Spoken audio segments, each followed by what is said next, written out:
ನಮಸ್ತೆ ಫ್ರೆಂಡ್ಸ್. ಮತ್ತು ತುಂಬ ಜನ ಸ್ಟೂಡೆಂಟ್ಸ್ಗಳು ಫೋನ್ ಮಾಡಿ ಕೇಳ್ತಾರೆ ಜಾತಕ ನೋಡೋಕೆ ಬಂದಾಗ, ಸರ್ ನನಗೆ ಗೌರ್ಮೆಂಟ್ ಜಾಬ್ ಸಿಗುತ್ತಾ, ಗೌರ್ಮೆಂಟ್ ಜಾಬ್ ಸಿಗೋ ಯೋಗ ಇದೆಯಾ ಹೇಳ್ತೀರಾ? ನಾನು ಪಿ ಸಿಗೆ ಟ್ರೈ ಮಾಡ್ತಾಯಿದ್ದೀನಿ, ಮತ್ತು ಟೀಚರಿಗೆ ಟ್ರೈ ಮಾಡ್ತಾಯಿದ್ದೀನಿ, ಪ್ಲಸ್ ನನಗೆ ನೀಟ್ ಎಕ್ಸಾಮ್ ಬರೀತಾ ಇದ್ದೀನಿ, ಡಾಕ್ಟರ್ ಸೀಟ್ ಸಿಗುತ್ತಾ, ಇಲ್ಲ ನನಗೆ ಗೌರ್ಮೆಂಟ್ ಜಾಬ್ ಸಿಗೋ ಯೋಗ ಇದೆಯಾ, ಟ್ರೈ ಮಾಡಲಾ ಬೇಡವೋ ಅಂತ ಕೇಳ್ತಾರೆ. ಅದಕ್ಕೆ ನಾನು ಹೇಳ್ತೀನಿ, ಗೌರ್ಮೆಂಟ್ ಜಾಬ್ ಸಿಗೋಕ್ಕೆ ಕೆಲವೊಂದು ಗ್ರಹಗಳು ಕೆಲವೊಂದು ಭಾವಗಳಲ್ಲಿದ್ದರೆ ಅದು ಗೌರ್ಮೆಂಟ್ ಜಾಬ್ ಸಿಗುವಂಥ ಸಾಧ್ಯತೆ ಇದೆ ಅಂತ ಹೇಳ್ಬೋದು. ಅದು ಹೇಗಂತ ಹೇಳ್ತೀನಿ ಬನ್ನಿ. ಈಗ ಎಕ್ಸಾಂಪಲ್ಲು, ಈಗ ಒಬ್ಬರದು ಮೇಷರಾಶಿ ಅಂತ ಹೇಳ್ತಾರೆ, ಮೇಷರಾಶಿ ಇಲ್ಲ ಮೇಷ ಲಗ್ನ, ಎಲ್ಲ ಅಂತ ಹಾಕ್ತೀನಿ. ಇದು ಲಗ್ನ, ಲಗ್ನಾಧಿಪತಿ ಬಂದು ಕುಜ. ಲಗ್ನನೇ 1 2 3 4 5 6 7 8 9 10 11 12 ಮನೆಗಳಿರ್ತವೆ ಈ ಥರ ಒಂದು ಜಾತಕದಲ್ಲಿ. 12 ಮನೇಲಿ 6ನೇ ಮನೆ ಇದೆಯಲ್ಲ, ಇದೇ ಋಣರೋಗ ಶತ್ರುಸ್ಥಾನ. ಈ ಸ್ಥಾನದಲ್ಲಿ ಗುರು ಇದ್ದಾನೆ ಅಂತ ಅಂದ್ಕೊಳ್ಳಿ, ಇದು ಬಂದು ರಾಜಗ್ರಹ.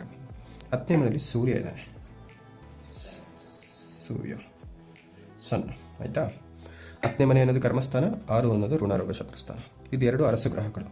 ಅರಸು ಗ್ರಹಗಳು ಅಂದರೆ ಯಾವುದು? ಅರಸು ಗ್ರಹ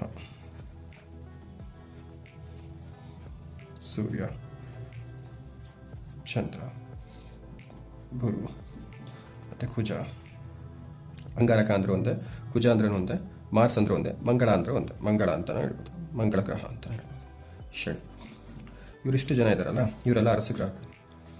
ಈ ಗ್ರಹಗಳು ಯಾವುದಾದ್ರು 2 ಗ್ರಹಗಳು ಈ 6ನೇ ಮನೆ 10ನೇ ಮನೆಗೆ ಸಂಬಂಧ ಹೊಂದರೆ ಅವರಿಗೆ ಗೌರ್ಮೆಂಟ್ ಜಾಬ್ ಸಿಗುತ್ತೆ. ಈಗ 6ನೇ ಮನೆಯಲ್ಲಿ ಗುರು, ಇದು ಒಬ್ಬ ವಿದ್ಯಾಕಾರಕ ಗುರು, ಇವರು ಋಣರೋಗ ಶತ್ರುಸ್ಥಾನದಲ್ಲಿದ್ದಾರೆ, ಆಯಿತಾ. 10 ಅನ್ನೋದು ಕರ್ಮಸ್ಥಾನ, ಇಲ್ಲಿ ಸೂರ್ಯ ಇದ್ದಾರೆ. ಇವರು ಒಬ್ಬ ಅರಸಗ್ರಹ, ಕಿಂಗ್. ಇವರು ಬಂದು ಮಂತ್ರಿ, ಮಿನಿಸ್ಟರ್, ಇವರು ಇದ್ದಾರೆ. ಲಗ್ನಾಧಿಪತಿ ಬಂದು ಕುಜ, ಇದು ಒಂದು ಮೇಷರಾಶಿ. ಕುಜ ಬಂದು ಎಕ್ಸಾಂಪಲ್ ಇಲ್ಲಿದ್ದಾರೆ ಅಂದ್ಕೊಳ್ಳಿ, ಕುಜ ಅಂದರೆ ಮಂಗಳ ಇಲ್ಲ ಅಂಗಾರಕ. ಹೆಂಗಾದ್ರೆ ಲಗ್ನಾಧಿಪತಿ 3ನೇ ಮನೆಯಲ್ಲಿದ್ದಾರೆ. ಇವರು ತನ್ನ ದೃಷ್ಟಿ 1 2 3 4ನೇ ದೃಷ್ಟಿಯಾಗಿ ಕುಜ 6ನೇ ಮನೆಯನ್ನು ನೋಡ್ತಿದ್ದಾರೆ.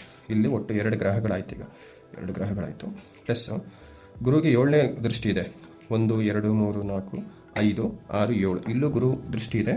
5ನೇ ದೃಷ್ಟಿಯಾಗಿ ಗುರುನೇ ಮನೆಯನ್ನು ನೋಡ್ತಾನೆ. ಅಲ್ಲಿಗೆ ಶಿವರಾಜ ಯೋಗನೇ ಬಂತು ಈ ಜಾತಕಕ್ಕೆ. ಸೂರ್ಯ ಮತ್ತು ಗುರು ಶಿವರಾಜ ಯೋಗ ಅಂತ ಹೇಳ್ತೀವಿ, ಆಯಿತಾ. ಒಬ್ಬ ರಾಜ ಒಬ್ಬ ಮಂತ್ರಿ, 2 ಯೋಗ ಇದೆ. ಹಾಗಾಗಿ ಗುರುಗೆ ತನ್ನ ಮನೆಯಿಂದ 5ನೇ ಮನೆ ನೋಡ್ತಾನೆ, 7ನೇ ಮನೆ ನೋಡ್ತಾನೆ, 8 9ನೇ ಮನೆಯೇ ನೋಡ್ತಾನೆ, ಆಯಿತಾ. ಈ ಕುಜಕ್ಕೆ ಕೂತ್ರ ಮನೆಯಿಂದ 1 4 7 8ನೇ ಮನೆ ನೋಡುವಂಥ ದೃಷ್ಟಿ ವಿಶೇಷತೆ ಇದೆ. ಈಗ ಕುಜ 1 2 3 4 ಇಲ್ಲೊಂದು ದೃಷ್ಟಿ ಆಯಿತಾ. ಕುಜ ಗುರು ಜೊತೆ ಕೂತಿದ್ದಾನ. ಇಲ್ಲಿಗೆ ಗುರು ಮಂಗಳ ಯೋಗನೂ ಸಿಕ್ತು, ಗುರು ಮಂಗಳ ಯೋಗ. ಇದು ಬಂದು ಶಿವರಾಜ ಯೋಗ, 2 ಯೋಗ ಸಿಕ್ತು. ಓಕೆ, 5 6 7 ಇಲ್ಲೂ ಕುಜನ ದೃಷ್ಟಿ ಸಿಕ್ತು, ಇಲ್ಲೂ ದೃಷ್ಟಿ ಇದೆ ಕುಜನ, ಮಂಗಳ ಅವರ ಗುರು ದೃಷ್ಟಿ. 8ನೇ ದೃಷ್ಟಿನೂ ಮಂಗಳ ಗ್ರಹಕ್ಕೆ ಇದೆ ಅಂತ ಹೇಳಿದೆ, ಕುಜಗೆ ಇದೆ ಅಂತ. ಅಲ್ಲಿಗೆ 99% ಇವರಿಗೆ ಗೌರ್ಮೆಂಟ್ ಜಾಬ್ ಆಗುತ್ತೆ. ನೋಡಿ 1 2 ಗ್ರಹ ಇಲ್ಲಿ ದೃಷ್ಟಿ ಸಿಕ್ತು. ಇಲ್ಲೂ ಸೂರ್ಯ ಗುರು ಕುಜ 3 ಗ್ರಹನ ಕಂಜಂಕ್ಷನ್ ಆಯಿತು. 2 ಗ್ರಹ ಇದು ಬಂದು ಒಂದು ಟ್ರಯಾಂಗಲ್ ಶೇಪ್ ಅಂತ ಹಾಕೋದು. ಟ್ರಯಾಂಗಲ್ ಶೇಪ್ ನೋಡಿ, ಇಲ್ಲಿಗೊಂದು ಕಂಜಂಕ್ಷನ್ ಆಯಿತು ಗುರುದು, ಇಲ್ಲೊಂದು ಕಂಜಂಕ್ಷನ್ ಆಯಿತು, ಮತ್ತು ಕುಜ ಗ್ರಹ ಇಲ್ಲಿದೆ, ಇಲ್ಲೊಂದು ಕಂಜಂಕ್ಷನ್, ಪ್ಲಸ್ ಹೀಗೆ. ಈಗ ತ್ರಿಕೋಣ ಅಂತ ಹೇಳ್ತೀವಿ ಟ್ರಯಾಂಗಲಲ್ಲಿ. ಇವ್ರಿಗೇನಾಯಿತು, ಗೌರ್ಮೆಂಟ್ ಜಾಬ್ ಸಿಗುತ್ತಾ ಅಂತ ಕೇಳಿದ್ರೆ 99% ಇವರಿಗೆ ಗೌರ್ಮೆಂಟ್ ಜಾಬ್ ಸಿಗುತ್ತೆ. ಪ್ಲಸ್ ಇನ್ನೊಂದು ಕನ್ಫರ್ಮೇಷನ್ ಏನು ಅಂತ ಕೇಳಿದ್ರೆ, ಈ ಸೂರ್ಯ ಗುರು ಕುಜ ಈ 3 ಜನದ ಗ್ರಹಗಳು ದಶಾಭುಕ್ತಿ ನಡಿಬೇಕು ಆ ಟೈಮಲ್ಲಿ. ಎಕ್ಸಾಂಪಲು ಇವ್ರಿಗೊಂದು ಡೇಟ್ ಆಫ್ ಬರ್ತ್ ಬಂದು 23/10/1999 ಅಂತಲೇ ಇಟ್ಕೊಳ್ಳೋಣ, 1999. ಈಗ ಇವರಿಗೆ ಗೌರ್ಮೆಂಟ್ ಜಾಬ್ ಟ್ರೈ ಮಾಡಿ, ಇವ್ರಿಗೆ ಏಜ್ ಎಷ್ಟಾಯ್ತು ಈಗ? ಎಕ್ಸಾಂಪಲ್ ಈಗ 27 ಇಯರ್ಸ್ ಅಂತ ಇಟ್ಕೊಳ್ಳೋಣ. 27 ಇಲ್ಲ 26 ಇಯರ್ಸ್ ಈಗ ನಡೀತಾ ಇದೆ. ಇವರು ಎಕ್ಸಾಂಪಲ್ ಮಿಸ್ಟರ್ ಎಕ್ಸ್ ಅಂತ. ಇವರು ಗೌರ್ಮೆಂಟ್ ಜಾಬ್ ಸಿಗುತ್ತಾ? 26ನೇ ವಯಸ್ಸಾಗಿ 26 ಆಯಿತು ಏಜ್ ನನಗೆ, ನಾನೊಬ್ಬ ಲೆಕ್ಚರರ್ಗೆ ಟ್ರೈ ಮಾಡ್ತಾ ಇದ್ದೆ. ಒಂದು PhD ಆಗಿದೆ ಸರ್, PhD ಆಗಿದೆ, ಇಲ್ಲ ಡಿಗ್ರಿ ಆಗಿದೆ, 6 ಡಿಗ್ರಿ ಆಗಿದೆ, ನನಗೆ ಗೌರ್ಮೆಂಟ್ ಜಾಬ್ ಸಿಗುತ್ತಾ ಸರ್? ನನಗೆ ಏಜ್ 26 ಆಯಿತು, ಮಾಡಲಾ ಬೇಡವಾ? ನನ್ನ ಹತ್ರ ಬರುತ್ತೆ ಈ ಹಾರಸ್ಕೋಪ್, ನಾನು ಹೇಳ್ತೀನಿ. ಏಜ್ 26 ಆಯಿತು, ಪರವಾಗಿಲ್ಲ. 10ನೇ ಮನೆಯಲ್ಲಿ 2 ಅರಸು ಗ್ರಹ ಇದೆ, ಇಲ್ಲಿ ಕುಜನ ಇದ್ದಾನೆ, 3 ಅರಸು ಗ್ರಹ ಆಯಿತು.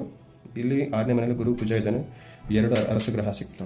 ಹಾಗಾಗಿ ಇವರಿಗೆ ಗೌರ್ಮೆಂಟ್ ಜಾಬ್ ಸಿಗುತ್ತಾ ಅಂತ ಕೇಳಿದ್ರೆ 100ಗೆ 99% ಇವರಿಗೆ ಗೌರ್ಮೆಂಟ್ ಜಾಬ್ ಸಿಗುತ್ತೆ. ಇದು ಈ ಗೌರ್ಮೆಂಟ್ ಜಾಬ್ ಕಂಡುಹಿಡಿಯುವಂಥ ವಿಧಿ. ಇದೇ ರೀತಿ ಈ ನವಾಂಶದಲ್ಲಿ ಸೂರ್ಯ ಗುರು ಇಲ್ಲಿ ಗುರು ಎಷ್ಟು ಜನ ನವಾಂಶದಲ್ಲೂ ಇದೇ ಮನೆಯಲ್ಲೇ ಗುರುಗಳಿದ್ದರೆ 100% ಹೇಳ್ಬೋದು ಗೌರ್ಮೆಂಟ್ ಜಾಬ್ ಸಿಗುತ್ತೆ ಅಂತ. ಇವರಿಗೆ ಈ ಗುರು ಬಂದು 6ನೇ ಮನೆ 10ನೇ ಮನೇಲಿ ಇರೋದ್ರಿಂದ ಇವ್ರ ಮನಸ್ಸು ಕೂಡ ಗೌರ್ಮೆಂಟ್ ಜಾಬ್ ಬಗ್ಗೆನೇ ಯೋಚನೆ ಬರ್ತಾ ಇರುತ್ತೆ. ಇವ್ರು ಸಿಗೋಂಥ ಫ್ರೆಂಡ್ಸ್ ಕೂಡ ಗೌರ್ಮೆಂಟ್ ಜಾಬ್ ಓದ್ತಿರೋರೇ ಸಿಗ್ತಾರೆ. ಇವ್ರ ರಿಲೇಟಿವ್ಸ್ಗಳು ಯಾರು ಸಿಕ್ಕೋದು ಕೂಡ ಗೌರ್ಮೆಂಟ್ ಜಾಬ್ ಬಗ್ಗೆನೇ ಮಾತಾಡ್ತಾರೆ. ಇವನಿಗೆ ಜಾಬ್ ಆಯಿತು, ಅವನಿಗೆ ಜಾಬ್ ಆಯಿತು, ನೀನು ಟ್ರೈ ಮಾಡು, ನಿನಗೂ ಸಿಗುತ್ತೆ ಅಂತ. ಇವ್ರಿಗೂ ಅದೇ ರೀತಿ ಮೈಂಡ್ ಸೆಟ್ಟೇ ಬರುತ್ತೆ. ಇದು ಈ ಗೌರ್ಮೆಂಟ್ ಜಾಬ್ ಹಾರೋಸ್ಕೋಪ್ ಒಂದು ಎಕ್ಸಾಂಪಲ್. Thank you.